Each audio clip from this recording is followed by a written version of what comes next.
CSL Saskatoon. So I wanted to start by thanking you for joining us. I'm just looking at the video because this is the first time I've had the wonderful joy to discover if this is actually working. And so I'm hoping you can see me, everybody. How is everyone today? We can't see you. Can't see me? Okay, that's why it's worth testing. Well, we thought we had this worked out, but we've switched over and it doesn't seem to have switched over for me now. So let's just see. Let me, there we go. So what I'm going to try and do is I'm just going to hide that. I'm going to switch over now to you all. And it looks like we're having some technical difficulties. In the glorious joy of bringing the internet, we ran a test, and it was a number of tests actually, and everything was working perfectly. So it may well be that you're going to get audio for now. And if that's the case, well, you know, I celebrate and know the perfection in this. So thank you for joining us. And thank you so much for those of you who are able to join us at the center. We're entering a new era. And this is so symbolic. I think it's symbolic in where we've been and where we're going. I wanted to start with sharing a story about three women who came to live together.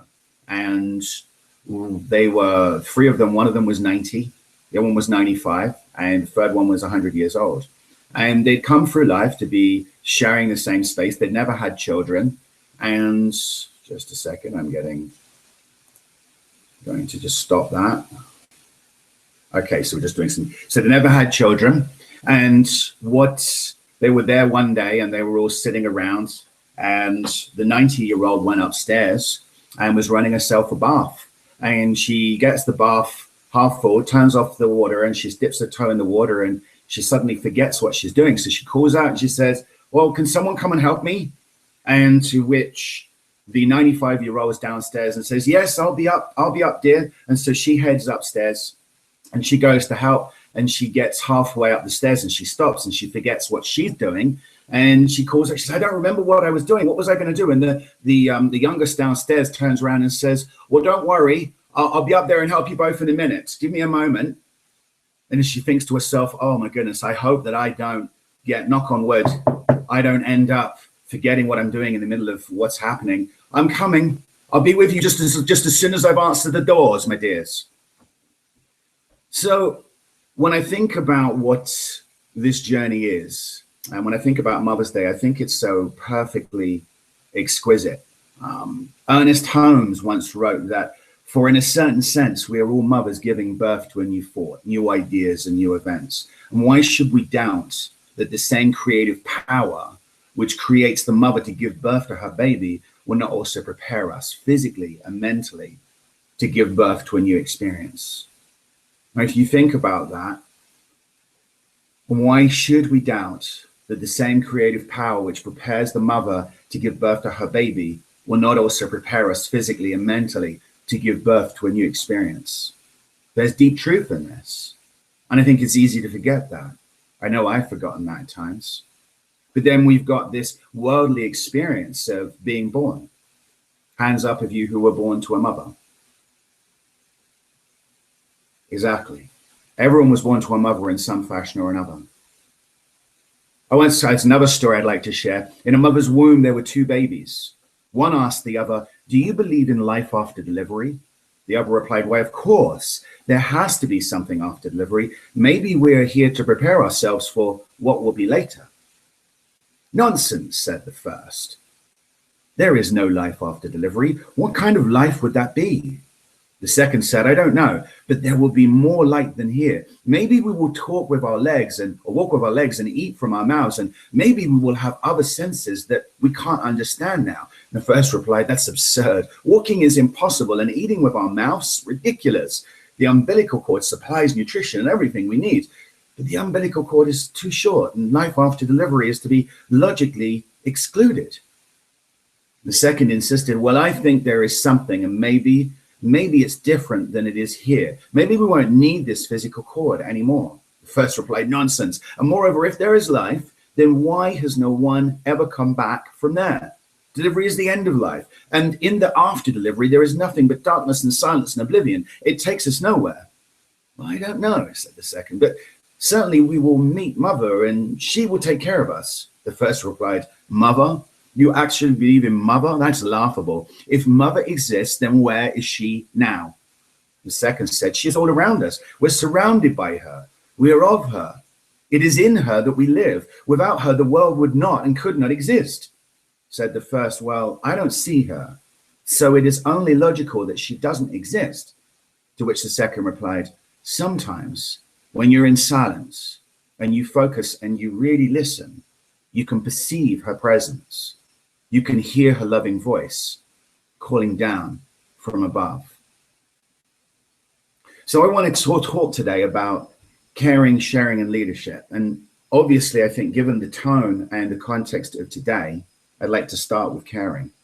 But caring, sharing, and leadership are really weaved when you think about it. And within this conversation, within this monologue, is also a connection to the experience of this center and the vision, the experience for this spiritual community. But as I start with the idea of caring, I'm very drawn to the idea of celebrating the experience of Mother. I think that there are two predominant aspects of Mother for me that stand out. There is the worldly and there is the metaphysical. So there is the physical and the metaphysical. When I think about the physical, that story of the mother's womb really lines up to that. The idea that we were all born and there are many beautiful experiences of family for many people throughout the world. And the idea of the physical experience of Mother really surfaces that urge, that yearning, that desire to celebrate and to feel gratitude.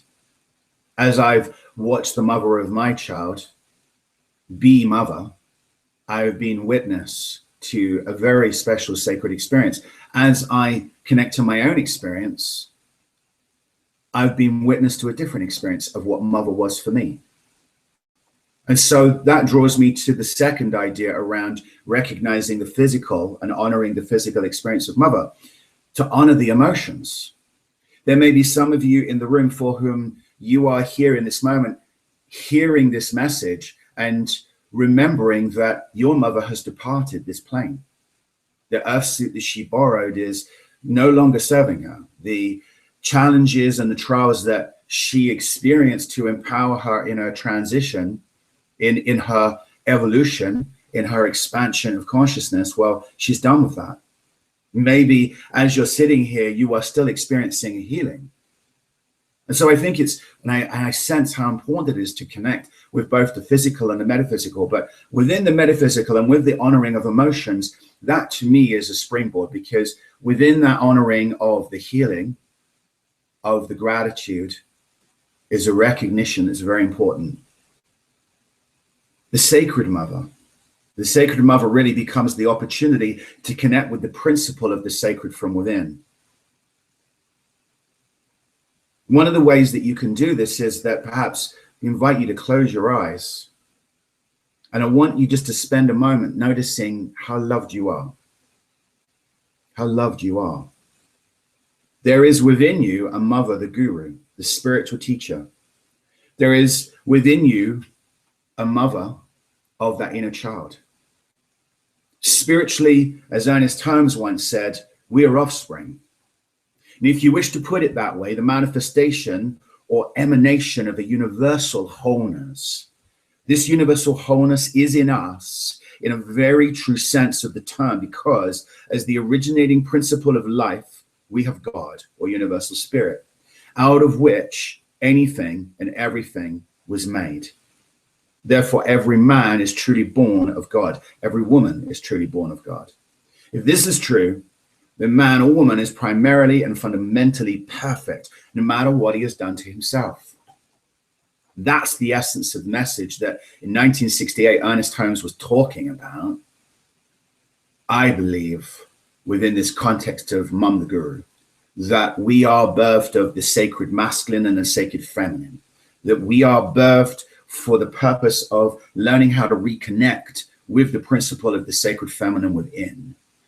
And that when we enter into as the second replied, sometimes when you're in the silence and you can focus and you really listen, you can perceive her presence and hear her loving voice calling down from above.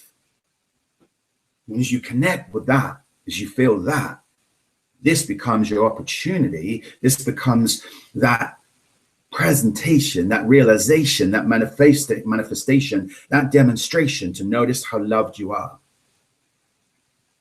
And as you connect with that, that then becomes this opportunity to be both mindful of the physical and the metaphysical, the celebration and the gratitude of what it is to be mother or to have been mothered, the honoring of the emotions that really allow you to connect with that sense of if they've departed or if there are challenges, it is all to be honored. And that really this has been about us coming together for this journey of healing. To caring, sharing, and leadership. For me, sharing really ties beautifully. It's the bridge between caring and leadership. One of the visions and one of the ideas I have is I've talked briefly before about the Ministry of Outrageous Care. And I sent out a newsletter this week that I hope that you received. We shifted the format, but in there I talked and I asked a question and I talked about wanting to hear about what ideas you have, what you'd like to see. So for me, the idea of the Ministry of Outrageous Care and how that bridges to leadership is that within that, there'll be this experience of empowering people to consciously achieve a realization of engagement, care, consciously achieve a realization of engagement. The idea of recognizing within this community, there is the expression of masculine and feminine. Even within this broadcast, we're having the expression of masculine and feminine. And I'm finding it interesting that the structure of setting up the technology, which is probably to me something I resonate with as a masculine idea, isn't quite flowing perfectly. But I also recognize that the audio is coming through and that really we found ourselves in a place where receiving the message and being able to share this message is happening, regardless of how we might want to trip ourselves up in terms of the appearance, how it might not look as we expected. Just as my experience as being in this place, broadcasting from a distance to connect with you in Saskatoon might not be quite how it looked or how we expected it to feel.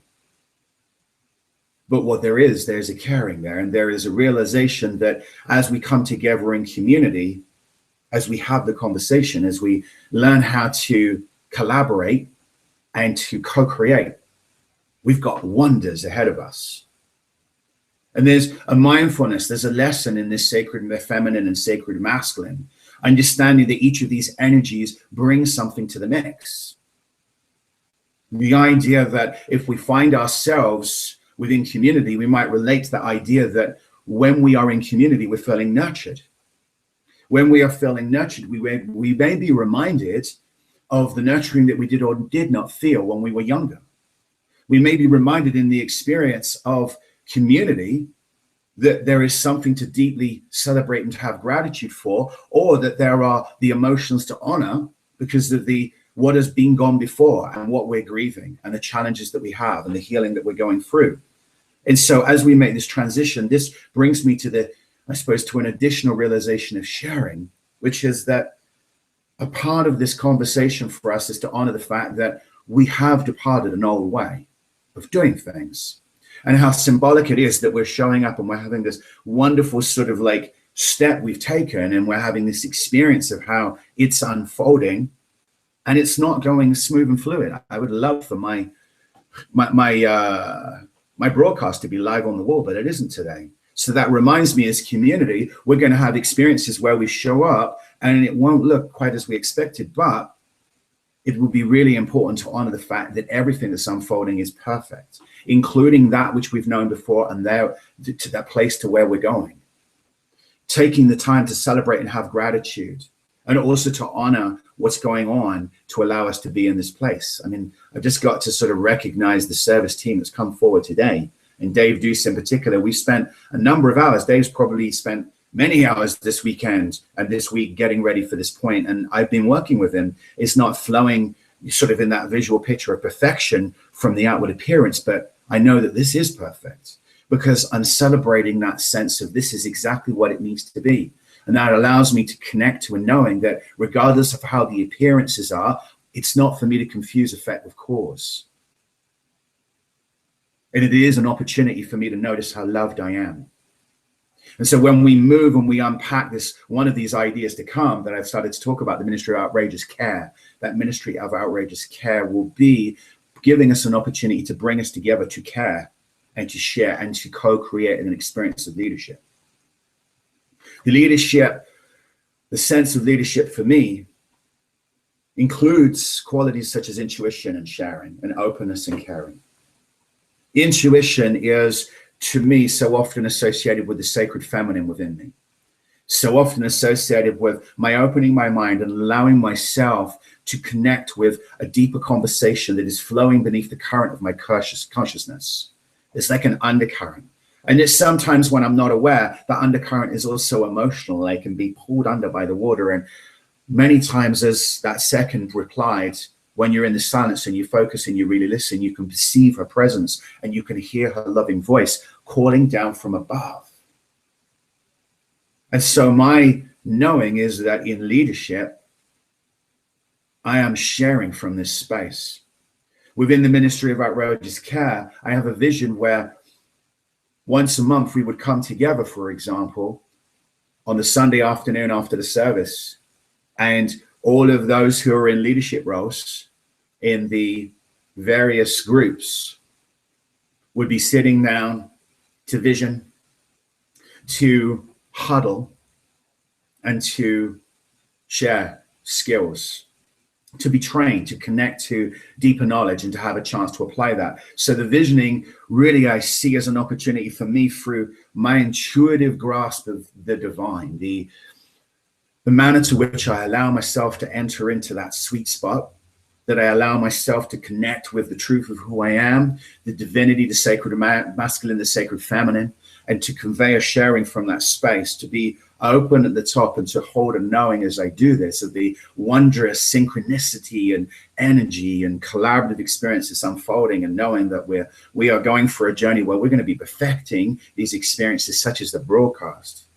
And that then I can share a message in person or from a distance where those who are with me are connecting with that they are really feeling like they are a part of something that is exceptional, that it is allowing us to enter into something deep. And that then as we vision and we share, there is a vision that is casted that is enthralling, that is uplifting everyone.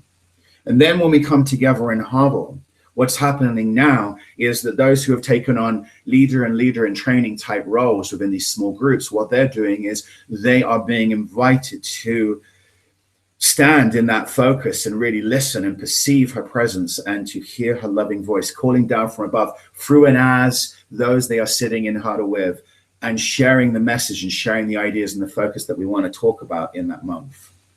And then from that space, being able to talk about supporting each other in prayer and being able to move to that space of shared leadership, being able to connect with peers and to have a conversation about the things that are going well and that are not looking as evident as being in that sweet spot.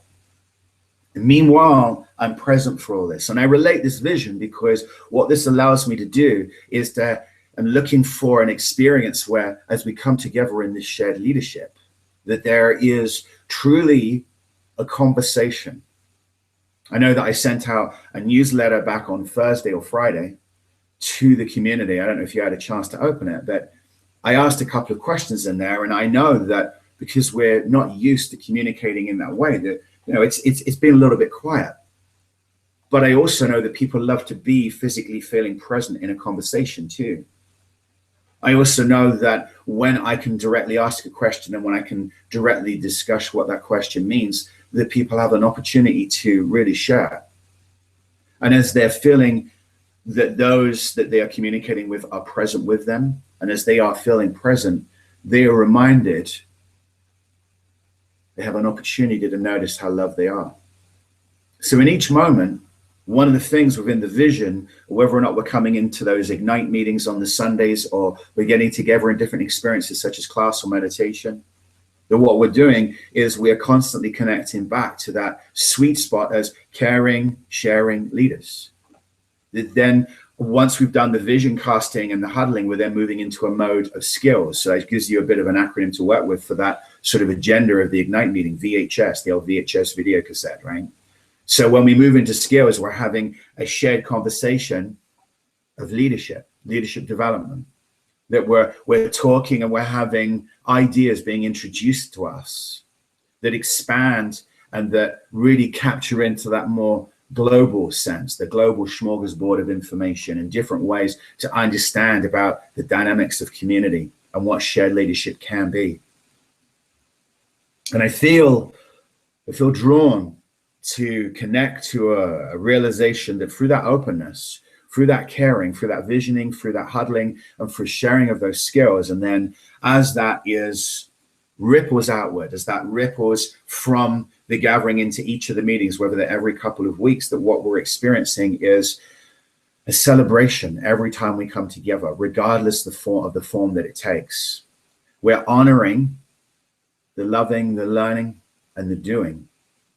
We are recognizing the challenges, that we are giving ourselves an opportunity to reconnect with the principle of the sacred feminine within, and to be reminded of what Ernest Times was saying, that for in a certain sense, we're all mothers giving birth to new thoughts, new ideas, and new events. Why should we doubt that the same creative power which prepares the mother to give birth to her baby will not always also prepare us physically and mentally to give birth to a new experience? For when we are open to a new experience, we have an opportunity, we truly have an opportunity to surrender. And when we surrender to what unfolds and we recognize that regardless of how it looks, it's brought us to this place in perfection, just as we've experienced today in this presentation, we allow ourselves to honor what's going on and to fully be engaged with it as a divine experience. We can be the baby that encourages the other baby in our perception of being in the womb, that sometimes when we're in silence and we focus and we really listen, you can perceive her presence and hear her loving voice calling down from above. We can recognize that spiritually we are offspring, the manifestation of an emanation of a wholesome wholeness, universal experience. This universal wholeness is in us, in a very true sense of the term, as the originating principle of life we have, that is God or universal spirit, out of which everything and everything is made. Anything and everything is made. To know that every man and every woman is truly born of God, and to know that as this is true, that we are primarily and fundamentally perfect, no matter what we have done to ourselves. So what I want to do now is I want to invite you to connect with that for a moment. I want to spend a minute in some sacred silence with you. I want to invite you, just as you close your eyes, just to connect with that sense of celebration and gratitude for Mother. Honor that, however that may be showing up. Honor whether Mother and the physical experience has departed, whether there were challenges. Know that there was a healing for whatever time you came to be in this role with Mother physically. And then also metaphysically, I invite you at the same time to fold into experience a noticing of how loved you are, a noticing of the sacred feminine, the sacred masculine within you. Allow yourself in this moment to be that child, the divine child of the Christ consciousness that is both the teacher and the one who is taught.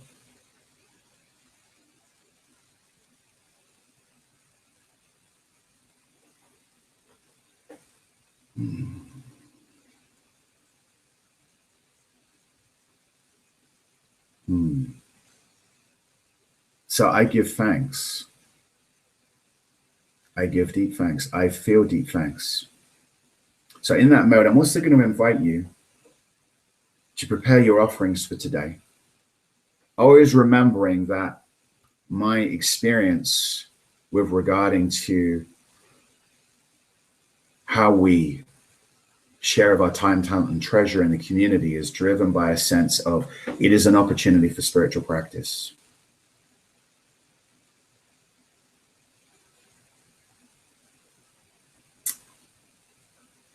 I want you to connect with noticing how loved you are.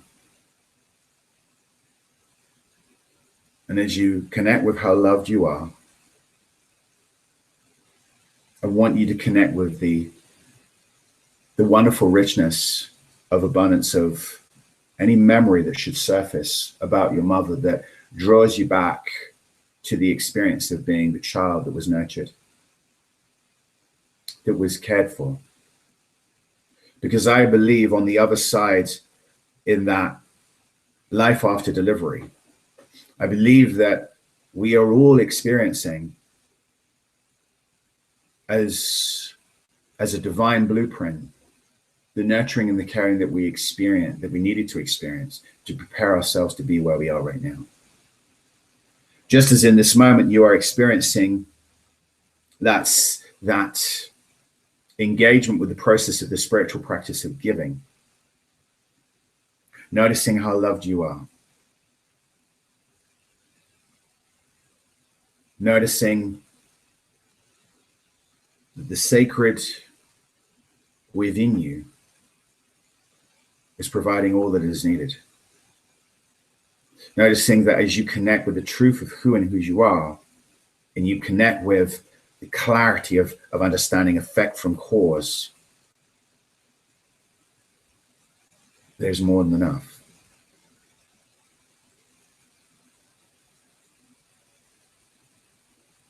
So I'm going to invite Dave to put up the offertory song. And remember that giving is not an obligation. Remember that giving is a sharing. And you will be asked to engage in an experience of caring for this ministry of outrageous care, as I've been labeling it, to share in terms of your time, talent, and treasure. But what a wondrous co-creative experience we have ahead of us as we engage in mothering ourselves through this bridging year from what we've known and